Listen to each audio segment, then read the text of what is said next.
जय हिंद दोस्तों, मैं महेंद्र शर्मा स्वागत करता हूं वन वर्ल्ड हिंदी में आपका। उम्मीद करता हूं आप खुश और स्वस्थ है। दोस्तों आइए दिखाते हैं पाक मीडिया की एक लेटेस्ट डिबेट, जिसमें कैसे एंकर ने इमरान खान की चमची को धोते हुए उसको बताया है कि कौन सा जश्न और किस तरह का जश्न इमरान खान आज पाकिस्तान में बना रहा है। क्योंकि कहीं ना कहीं पाकिस्तान की जनता आज महंगाई भूखमरी की इतनी शिकार हो चुकी है और खाने को दाने नहीं है। तो एंकर ने सीधा सीधा कहा था इमरान खान जहां मशगूल है ये जश्न मनाने में, वहीं दूसरी तरफ पाक आवाम जो आज भुगत रही है उसका कोई जवाब और कोई रास्ता नहीं है इमरान खान के पास। तो दोस्तों देखिए डिबेट कैसे इस चमची ने जवाब दिया और कैसे इस चमची को फिर से धोते हुए हंसी मजाक उड़ाते हुए इसको इसकी औकात दिखाई। तो दोस्तों देखिए डिबेट और कमेंट में अपनी प्रतिक्रिया जरूर दें। लास्ट में आपसे रिक्वेस्ट करूँ, चैनल पे नए हैं तो चैनल को सबसे पहले सब्सक्राइब कीजिए, लाइक शेयर कमेंट जरूर कीजिए। दोस्तों जय हिंद, वंदे मातरम, भारत माता की जय। दोस्तों शो हो रहा है, बहुत सारे चैनल्स पे मैंने देखा बाकायदा रंग बिरंगी झंडियां। मैं समझ रहा था शायद किसी मुल्क की आज़ादी का दिन है, फिर मुझे बताया गया कि आज 9:30 है। ऐसा कौन सा तीर तोप तलवार चला लिया मेरे सरकार ने कि 9:30 का जश्न मना रहे हैं, यहाँ खाने को रोटी नहीं है। और उसके बाद कह रहे हैं कि एशियन टाइगर बनाने वाले रियासत मदीना से कहाँ मैच कर पाएंगे। मैडम ये मैच कमबख्त नहीं तो मरवा दिया वो वर्ल्ड कप जो हमारे गले पड़ गया बुरी तरह से। क्या कहेंगी? अवामी कत्ल की जानिब एक और कदम उठाया है मेरे सरकार ने। इज्तिमाई क़िताल करवा करके एक दफा मुल्क में छुट्टी का ऐलान न कर दे मैडम।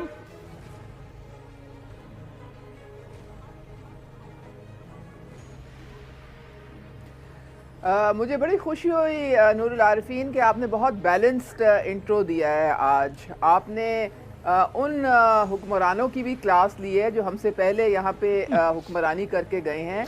और अच्छा ऐसा है कि ये मैं हर हफ्ते करता हूं मैडम, लेकिन चूंकि इस दफा आपको फेस सेविंग का मौका मिल गया इसलिए आपकी तारीफ बजा है, लेकिन ये करता मैं हर दफा हूं। मेरी दोस्ती नून लीग और पीटीआई और तहरीक इंसाफ और ये फलाना पीपल्स पार्टी है वो किसी से नहीं है। जी अब आप अपने बयान पे दोबारा डट जाइए। नहीं, मुझे बिल्कुल एहसास है कि आपको, आपके दिल में अगर दर्द है तो वो अवाम का है, और हमारे भी दिल में अगर दर्द है तो अवाम का ही है। अब ये मुझे बताएं कौन सी ऐसी हुकूमत है जो कि जानबूझ के पेट्रोल की कीमत बढ़ाएगी, जब तक कि बहुत शदीद आपने सवाल किया मैंने जवाब दे दिया। तहरीक इंसाफ की नहीं पिछली मरतबा ओगरा ने कहा 10.5 रुपए पेट्रोलियम की कीमतें कम करो। सरकार ने साफ झांसा दिया 5 रुपए कम करके और हातिम ताई की कब्र पे लात मार दी। लेकिन जब बढ़ाना होता है तो फौरन इंटरनेशनल कम्युनिटी के कंधे पे रख के और तोप चला देते हैं। जी मैडम। नूरुल आरिफीन, क्योंकि हमारा जो सिस्टम टैक्स का छोड़ के गए हैं ये पिछले लोग, वो 85% जो है वो इनडायरेक्ट टैक्सेस पे मुश्तमिल है। अगर ये लेवी और जो इनडायरेक्ट टैक्स जो कि हर एक को, अमीर गरीब को बराबर का देना पड़ता है, अनफॉर्चुनेटली अगर इसको आप बिल्कुल ख़त्म कर देंगे तो आपका मुल्क जो है वो चल ही नहीं सकता है। क्योंकि ये जो आप तो गोया इसका मतलब ये है कि आप ये फरमा रही है कि ये मुल्क इस वक्त चल रहा है। आपके बयान से ये नतीजा करना चाहिए कि ये मुल्क इस वक्त चल रहा है, हाँ या ना?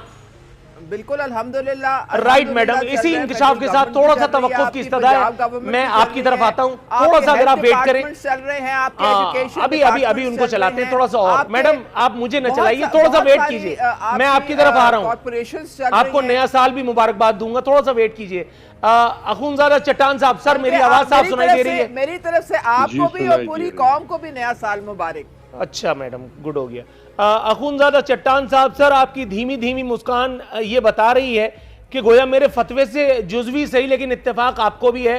पेट्रोलियम मसनूआत की कीमतों में इजाफे के जरिए हैंडसम सरकार ने अपनी तरजीहात का एक मरतबा फिर वाशगाफ अल्फाज में ऐलान फरमा दिया है, यानी कि हम शिद्दत से घबराने में लग जाएं। बिस्मिल्लाहिर्रहमानिर्रहीम। सबसे पहले तो मेरी तरफ से आपको, सदीकुल फारूक साहब को, उज़मा कारदार को और सारे पाकिस्तान की सारी दुनिया को, लोगों को नया साल मुबारक हो। और अल्लाह ताला से दुआ है कि ये साल अमन व अमान का खुशी लेके आए और लोगों की ज़िंदगी में थोड़ा बेहतरी आए सारी दुनिया में, और कोविड का खात्मा हो। देखिए जी, मैं आपसे एक दरख्वास्त करता हूँ, वो ये कि आप मेहरबानी करके कभी भी दूसरे वज़ीर आज़मों का मुवाजना ये सेलेक्टेड वज़ीर आज़म के साथ नहीं करें। मैं बिल्कुल मानने को तैयार हूँ, कि किसी की हुकूमत में भी शहद और दूध की नहरें नहीं बह रहे थे, लेकिन इस हुकूमत में जितना महंगाई है इतना महंगाई किसी वज़ीर आज़म की हुकूमत में नहीं आई है इस कौम पे। इस हुकूमत में जितना करप्शन हुआ इतना करप्शन किसी वज़ीर आज़म के दौर में नहीं हुआ है। इस हुकूमत में पाकिस्तान की जितनी सारी दुनिया में तनहा हो गया इतना कभी तनहा नहीं हो चुका है। यानी नालायक और नाअहली के वो रिकॉर्ड है कि वो ना पहले किसी ने तोड़े हैं और ना आइंदा कोई तोड़ेंगे। वजीर आजम का तकरीर नवीस, इसको कोई सख्त से सख्त सजा अगर दी जाए तो भी उसकी बदतरीन कारकर्दगी का मुहासबा किया जा सकता है। पेट्रोल की कीमतें बढ़ती हैं, वजीर आजम के नाम से बयान चल जाता है, घबराना नहीं है। बिजली की कीमतों में आवाम को रिलीफ देने से वजीर आजम खुद साफ इनकारी होते हैं, कहते हैं हम नहीं कर सकते, लेकिन आवाम ने घबराना नहीं है। रियासत मदीना की बात कर रहे होते हैं और यहाँ रियासत कूफा टाइप की एक सल्तनत में उनकी जो हुकूमत है उसमें उनकी नाक के नीचे आवाम पर कोड़ेबाजी हो रही है, संगबारी हो रही है, लेकिन वजीर आजम टस से मस नहीं होते और ऊपर से कह रहे हैं मुल्क में खामोश इनकलाब आ रहा है। मैडम, उन दो एंकराने कराम के अलावा ये इनकलाब और कितने एंकरों को नजर आ रहा है जो इस वक्त आपके पेरोल पे, जिनके नाम में भी खान लगा हुआ है और आपकी सरकार का रास्ता जिन दोनों के शोध से होकर के गुजरता है, जिनको उनकी उजरत उस वक्त तक नहीं मिल जाती जब तक इमरान खान रहमतुल्लाह अलैह कह करके वो अपने प्रोग्राम का आगाज नहीं करते और पाकिस्तान तहरीक इंसाफ पाइंदाबाद कह के अपने शो का इख्तिताम। नूरुल आरिफीन, पहले तो मैं आपको बताऊं कि इमरान खान जो है उनका कोई स्क्रिप्ट राइटर नहीं है। वो जो बात करते हैं वो अपने उनकी मैडम रख लें, अपनी सोच है उसके मुताबिक मैडम रख लें, भंड बहुत हो रहे हैं। नहीं देखें, उनके मुंह से कोई जबरदस्ती कुछ निकलवा नहीं सकता है। और जब ये मीडिया स्पोक्स पर्सन की जब हम मीटिंग अटेंड करते हैं, हमेशा जो नैरेटिव होता है वो प्राइम मिनिस्टर खुद सेट करते हैं और खुद बाकियों को बताते हैं कि भी इस तरह से आप। अच्छा, अगर उनको कोई बताए कि जो आप कहने जा रहे हैं इससे बम्बार्टमेंट उल्टी हम पे होगी तो वो मानते हैं या नहीं मानते, ये पूछना चाह रहा था मैं। अगर उनको कोई अच्छी बात बताए तो मानने की सलाहियत रखते हैं? अगर उनकी रीजनिंग को वो अपील कर जाए और अगर वो लॉजिकल हो तो फिर जरूर मानते हैं। अच्छा, मतलब बादशाह सलामत की अगर फ्रीक्वेंसी मैच हो गई तो मानेंगे, वरना नहीं मानेंगे, आप ये कह रही हैं। तो फिर नवाज शरीफ को बुरा क्यों कहते थे?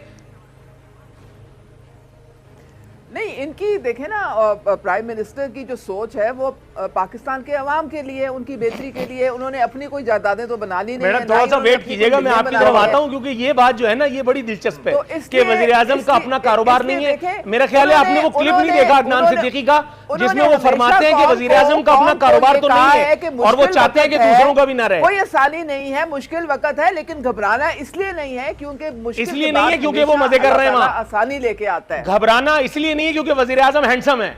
घबराना इसलिए नहीं है कि शुमाइला ब्यूटी क्रीम लगाते हैं या वो तो अल्लाह की देन है, वो तो अल्लाह की देन है, उसको तो एक्सेप्ट कर लेना। अब उसको तो एक्सेप्ट करना पड़ेगा। नामुमकिन ये ख्याली दुनिया से बाहर आने का मशवरा बहरहाल मैं आप ही के जरिए पहुंचा देता हूं, वेट कीजिएगा। अखुनज़ादा चट्टान साहब, सर जमीनी हकीकतों से हर हुकूमत दूर रही है, तो अगर ये हुकूमत भी दूर है हमें इतना बुरा क्यों लग रहा है? आसिफ अली जरदारी साहब के दौरे हुकूमत में भी चांद चढ़ाए हुए थे मेरी सरकार ने।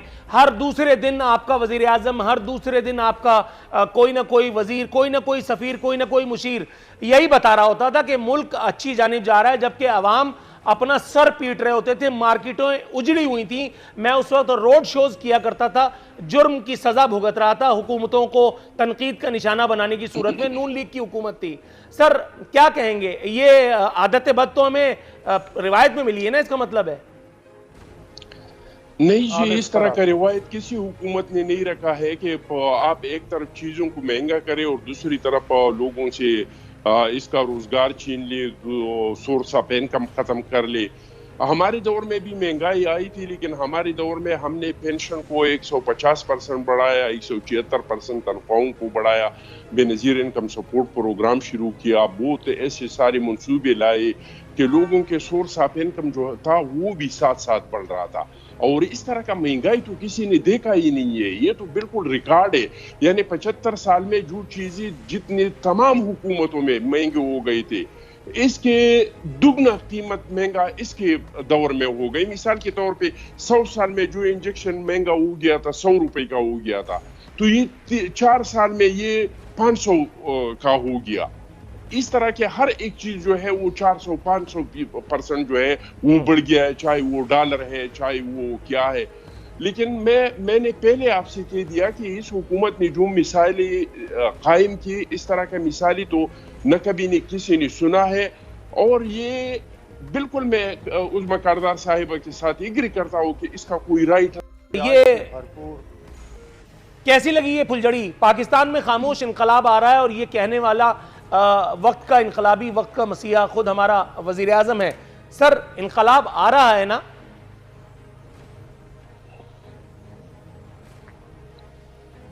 बिस्मिल्लाहिर्रहमानिर्रहीम। सबको साल नौ की मुबारक। जी, इनकलाब आ रहा है। अगर इनकलाब नाम आवाम के ज़ख्मों पर मिर्चें और नमक छिड़कने का है तो इनकलाब आ रहा है। अगर ये जब कोरोना की बीमारी आई तो एक कोई पागल मुर्शद था, उसके मुरीद उसके पास गए तो उसके जहन में आया कि ये डिटोल जो है, ये जो जरासीम कुश होता है, उसने उन्हें कहा जाओ डिटोल लेके आओ बहुत सी बोतलें। वो बहुत सी को 2-3 दर्जन ले गए, 2 उसने खुद पी और बाकी को भी पिला दी। और जाहिर है फिर कोरोना से जो इन्होंने बचना था वो सारे ही मर गए, लेकिन वो मुर्शद भी साथ ही मरा। काश IMF के पास जाने से पहले मुर्शद भी खुदकुशी कर लेता, लेकिन की नहीं है। अभी मेरी बहन उज़्मा कारदार साहिबा आवाम के का दर्द अपने दिल में महसूस कर रही हैं और इनके लीडर में। मुझे समझ नहीं आती इनका दिल है या ये पत्थर की सिल है। ये अगर इन्हें इश्क है आवाम से तो इनका इश्क वैसा ही है जैसा गालिब ने कहा कि फिर पुरशिशे जराहते दिल को चला है इश्क, सामाने 100,000 नमकदां किए हुए। कि फिर जो आवाम से मोहब्बत है इनकी, ये उनके दिल की जराहत के लिए चले हैं, उनकी अयादत के लिए अपने हाथों में हज़ारों नमकदान लिए हुए ताकि उस दिल पर जाकर छिड़कें।